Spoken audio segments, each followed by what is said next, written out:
दंगल के सितारे के खास कार्यक्रम में आपका स्वागत है। मैं हूं अरशद जमाल। इस वक्त हम पहुंचे हैं देवरिया की रुद्रपुर की सीट काफी अहम रहती है क्योंकि वो कांग्रेस के कद्दावर नेता अखिलेश प्रताप सिंह यहां से चुनाव लड़ते हैं।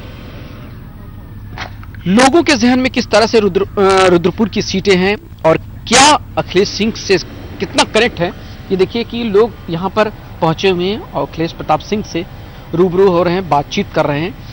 आखिर क्या बातचीत है, चुनाव की रणनीति किस तरह से तैयार की जा रही है, उसको लेकर कहा जाए जिस तरह से डोर टू डोर कैंपेन करते ही हैं और साथ ही आने वाले वक्त में चुनाव को लेकर क्या रणनीति अपना रहे हैं, क्या अपने लोगों को गुड़ सिखा रहे हैं, क्या किस तरह से वोटरों को रिझाना है, क्या कहना है, किस तरह से अपनी बातों को रखना है कि उस डेवलपमेंट को लेकर हम इस इलाके की सूरत कहीं ना कहीं बदलने की कोशिश करेंगे। हम उनसे सीधे चलेंगे, संवाद करेंगे कि आखिर वो क्या रणनीति बना रहे हैं कि 2022 में उस इलाके के रुद्रपुर की जो सीट है उसमें कितना परिवर्तन करेंगे।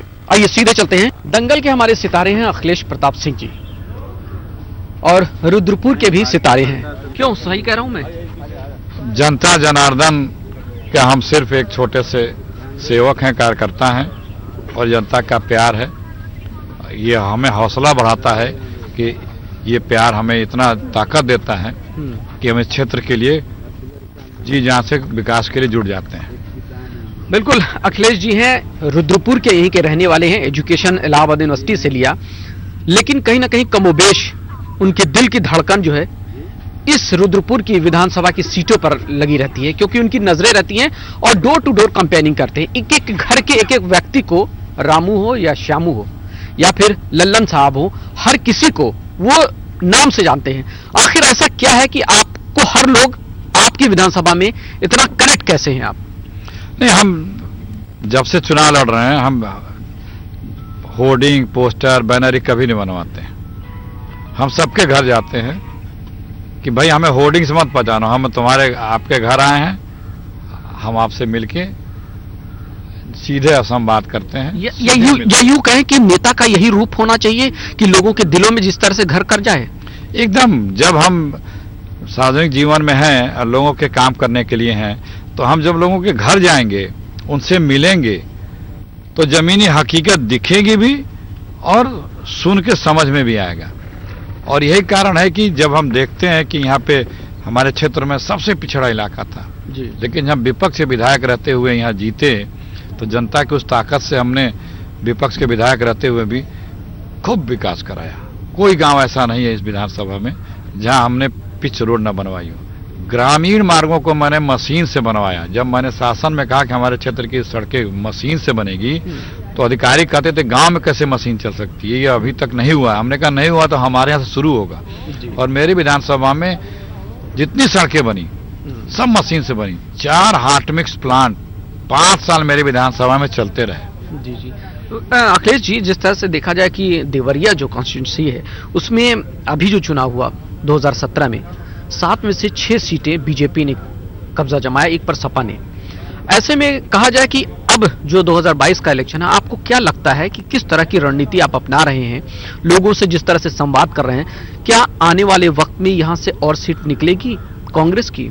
एकदम निकलेगी। देखिए, लोगों को सब समझ में आ जाता है। रुद्रपुर का विधायक लगभग 45 वर्ष बाद मिनिस्टर का सौभाग्य प्राप्त हुआ है जी। देवरिया जिले से एक कैबिनेट मिनिस्टर हैं जी। देवरिया जिले से एक राज्यपाल हैं कलराज मिश्रा जी। जी जी। देवरिया जिले में 3 सांसद हैं, तीनों भाजपा से हैं। देवरिया जिले में 7 विधानसभाएं हैं, 6 भाजपा से हैं। देवरिया जिले के जिला पंचायत अध्यक्ष भाजपा का है। देवरिया जिले के जो भाजपा के अध्यक्ष हैं, जिला भाजपा अध्यक्ष, वो रुद्रपुर से है। देवरिया जो पूर्वांचल के भाजपा के अध्यक्ष हैं धर्मेंद्र सिंह जी, वो रुद्रपुर विधानसभा से हैं। देवरिया के पड़ोस में आदरणीय योगी जी मुख्यमंत्री जी हैं, पड़ोस में हैं। 2 जिला लांग जाइए, आजमगढ़ और जौनपुर, आदरणीय प्रधानमंत्री जी हैं। उत्तर प्रदेश में और दिल्ली में प्रचंड बहुमत की डबल इंजन की मोस्ट पावरफुल सरकार है। 403 में से 325 विधायक लखनऊ में हैं और 385 सांसद दिल्ली में हैं। कोई ये भाजपा का नेता नहीं कह सकता कि क्या करें कि हमारी कमजोर सरकार थी, बैसाखी की सरकार थी, समझौते की सरकार थी। जितने पद हैं जनता ने, रुद्रपुर जनता ने वो बीजेपी को दे दिए। तो क्या आपको लग नहीं रहा कि डेवलपमेंट क्या हुआ है? मैं वही तो कह रहा हूँ जी। लेकिन रुद्रपुर को क्या मिला है? हमारे जो आदरणीय मंत्री जी हैं, 2 मंत्रालय का पदभार तो उनके पास पिछले 5 वर्षों से है। जी जी। 3 सालों तक 4 मंत्रालय था। तो जिस मंत्रालय के मंत्री हैं उस मंत्रालय के अंदर उन्हें काम कराने के लिए तो किसी से रिक्वेस्ट करना नहीं है। नहीं। वो तो उनको आदेश देना है, चाहे मौखिक दें या लिखित दें, काम हो जाता। जी। तो हम तो ये कहते हैं कि आदरणीय मंत्री जी के पास पशुधन और मत्स्य मंत्रालय है, 100 रुपए का काम बता दें। रुद्रपुर ऐसा है? हाँ, 100 रुपए का काम बता दें। 1000 रुपए मैं इनाम रखा हूं कि अगर पशुधन और मत्स्य मंत्रालय का रुद्रपुर में 100 रुपए का काम बता दें। 5 साल जिस मंत्रालय के मंत्री रहे हों उस मंत्रालय का 100 रुपए का काम अगर रुद्रपुर में हुआ हो तो भाई बता दें, कोई बता दे। चलिए आप ही बताइए, आप अगर आते हैं, मान लीजिए आप जीतते हैं, तो आप रुद्रपुर में और क्या डेवलपमेंट करेंगे? जिस तरह से आप रोड का जिक्र कर रहे थे, मैं आ रहा था अभी, तो रोड तो बड़ी अच्छी है, मैं चलाया 20-25 मिनट में आपके वहां पहुंच गया। लेकिन इसके अलावा आप और क्या चाहते हैं? जिस तरह से यहाँ पर लोग हैं, युवा हैं, युवाओं को रोजगार को लेकर, एजुकेशन को लेकर आपने क्या रणनीति अपनाई है, क्या देंगे लोगों को? देखिए, हम बहुत पहले से इधर उधर घोषणा नहीं करते हैं जी। हमें जब मौका मिलता है हम कर देते हैं। जी जी। सिर्फ रोड नहीं, बिजली, घर घर बिजली के सर्वे खुद करके घर घर बिजली पहुंचाया हूं। 35,000 लोगों को ज्यादा घर घर गैस कनेक्शन दिया हूं, जाके हाथ से दिया हूं। हमारे रुद्रपुर विधानसभा में 19 गैस एजेंसियां हैं। कांग्रेस के जब दिल्ली में सरकार थी तो मैंने यहाँ खुलवाया है। तो इस गवर्नमेंट की, पिछली गवर्नमेंट का बता? कांग्रेस के समय जब हम विधायक थे, हाँ, तो 2.5 साल केंद्र में हमारी सरकार थी। जी, जी। हमने 19 गैस एजेंसियां खुलवाई हैं। सिर्फ रुद्रपुर ब्लॉक में 9 गैस एजेंसी है। बंधा पुल जितने हैं, एक पुल छोड़ के रुद्रपुर में जितने पुल हैं सब मैंने बनवाए, सब मैंने, बिजली घर। तो फिर आखिर अखिलेश जी, जिस तरह से काम है, ऐसे में कांग्रेस क्यों नहीं, कहीं आप लगता है कि कांग्रेस का संगठन कहीं कमजोर है या नेतृत्व कहीं कमजोर है? क्यों नहीं आखिर सरकार आ रही है बार बार, क्यों विपक्ष? देखिए, इसके कई कारण होते हैं। हम अब क्या, सरकार जिसकी है बीजेपी की, वो क्या काम की बात कर रही है? वो हिंदू मुसलमानी तो कर रहे हैं। अभी तो दुर्भाग्य इस देश का ना, या 5 साल सत्ता में रहने के बाद भी अपने कामों की जिक्र नहीं कर रहे हैं।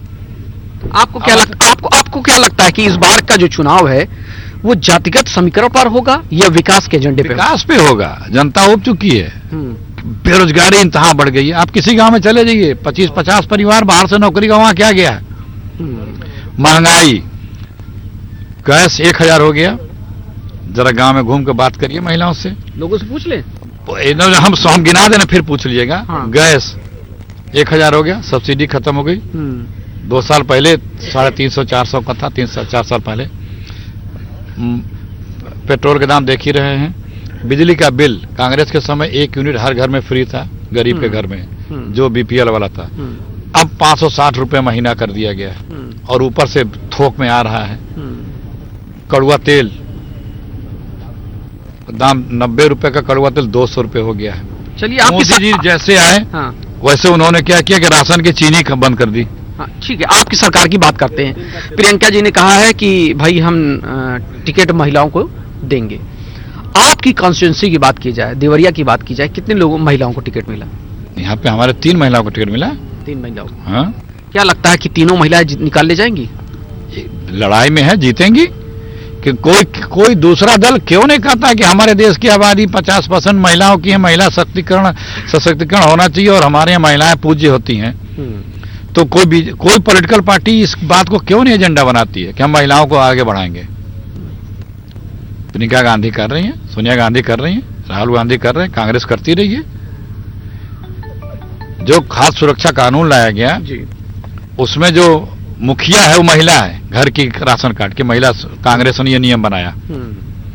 महिलाओं को आरक्षण जब पंचायत चुनाव में राजीव गांधी ने दिया। तो क्या कहने का मतलब है कि जितनी योजनाएं कांग्रेस की थी उस पे अमली जामा कहीं ना कहीं बीजेपी ने लगाया है? बीजेपी ने कहा कौन सा जामा पहनाया? कौन सा जामा पहना बताइए? कौन सा काम बीजेपी ने किया? आप गिनाए काम? ये लोग बहुत बताते हैं हमने काम किया, आप ही बताइए कौन काम किया है। चलिए लोकल यहाँ बताइए ना कि यहाँ की हम लोकल बात करें, हम केंद्र की छोड़ दें। यहाँ पे जिस तरह से कहा था चीनी मिलें थी, चीनी मिलें बंद पड़ी, आखिर क्यों नहीं शुरू हो पा रही, क्यों लोग परेशान हैं यहाँ के किसान? भाई पिछले 32 वर्षों से कांग्रेस तो यूपी में है नहीं। हाँ, तो यहाँ गैर कांग्रेसी सरकारें रही हैं जी। तो उन लोगों ने क्या किया? इसी पे तो नहीं बात करते हैं, हम चाहते हैं बात इसी पे हो, रोजगार पे हो, कारोबार पे। बिल्कुल। लेकिन कोई जात पे करता है, कोई धर्म पे करता है। और सरकार में रहने के बाद भी अपने काम की बात नहीं करते हैं। तो क्या आपकी सरकार आएगी तो चीनी मिलें शुरू हो जाएंगी? देखिए कांग्रेस ही रोजी रोजगार पैदा करती है, ये तो बेच रहे हैं लोग ना।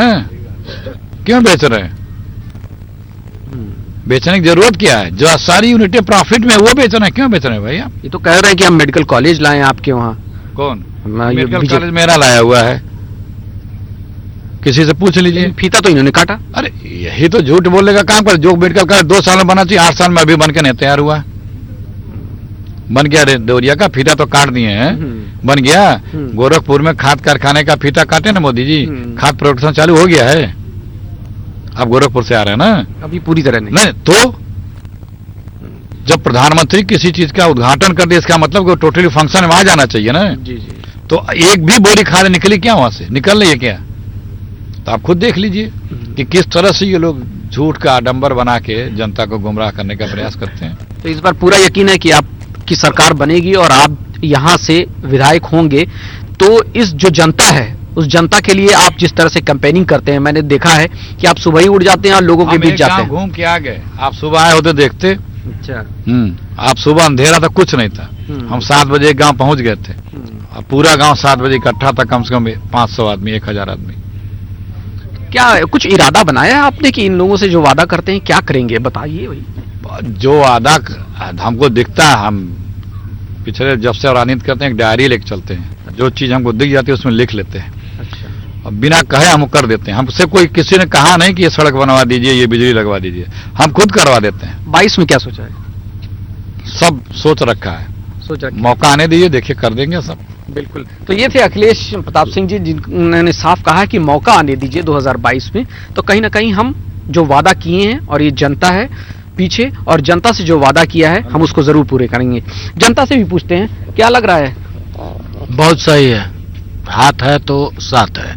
साथ है, आप बताइए। इस बार अखिलेश प्रताप सिंह की सरकार बनेगी और यहाँ से रुद्रपुर से इनकी विजयी होगी और 1 लाख से पार होगा। क्यों? रोजगार के मामले में बताइए, यहाँ रोजगार मिलेगा? मैं सर बता रहा हूँ, अखिलेश प्रताप सिंह जी के गाड़ी में एक भी गनर नहीं होते हैं सर, शुद्ध किसान होते हैं। और इनके जो भी कार्यकर्ता हैं सबसे हालचाल करते हैं और सबके घर जाते हैं, डोर टू डोर खुद जा करके प्रचार करते हैं और इनसे बहुत संतुष्ट हम लोग हैं। इस बार अखिलेश प्रताप सिंह की सरकार बनेगी। बिल्कुल, आप बताइए। इस बार हम लोग का नारा है 1 लाख पार। अखिलेश प्रताप सिंह 1 लाख वोट से जीतेंगे जी। चाचा जी आप बताइए, बहुत पुराने आप हैं। अखिलेश बैठे रहिए, बैठे रहिए, बैठे रहिए। अखिलेश प्रताप सिंह जिंदाबाद जिंदाबाद जिंदाबाद। इस समय रुद्रपुर के विधानसभा, आप मंत्री जी के गांव से हैं? रुद्रपुर की विधानसभा के लोग हाँ। इनके लिए तरस रहे हैं। 10 साल पीछे विकास कार्य पीछे पड़ गया हमारे रुद्रपुर विधानसभा का। इस वर्तमान विधायक के चलते विधायक ने क्या किया? विधायक अपना विकास किया है और पूरे रुद्रपुर विधानसभा का विनाश किया है। विनाश किया। देखिए, तो ये है कहीं ना कहीं लोगों का साफ कहना है। लोगों से जिस तरह से बात किया है मैंने, तो लोगों का यही कहना है कि कहीं ना कहीं विकास जो होना चाहिए वो विकास हुआ नहीं है। ऐसे में अब अखिलेश प्रताप सिंह जब आएंगे तो इस इलाके का विकास जरूर होगा, क्योंकि भले ही इस रुद्रपुर विधानसभा के आसपास भले ही कोई मंत्री रहा हो या फिर संतरी रहा हो, लेकिन विकास का जो एजेंडा जो इन्होंने दिल में लोगों के अंदर घर कर गए हैं, अब जनता के मुहर लगाएगी और जनता तय करेगी कि इस इलाके का अब कितना और विकास होना बाकी है और उस पर वो आगे बढ़ेंगे, अखिलेश प्रताप सिंह लेकर चलेंगे। और जिस तरह से इन्होंने कहा है कि हम जिस तरह से अपनी डायरी में नोट करते हैं हर चीज को, और 2022 के लिए भी हमने नोट कर रखा है कि इस इलाके में और क्या डेवलपमेंट करना है मुझे। कैमरामैन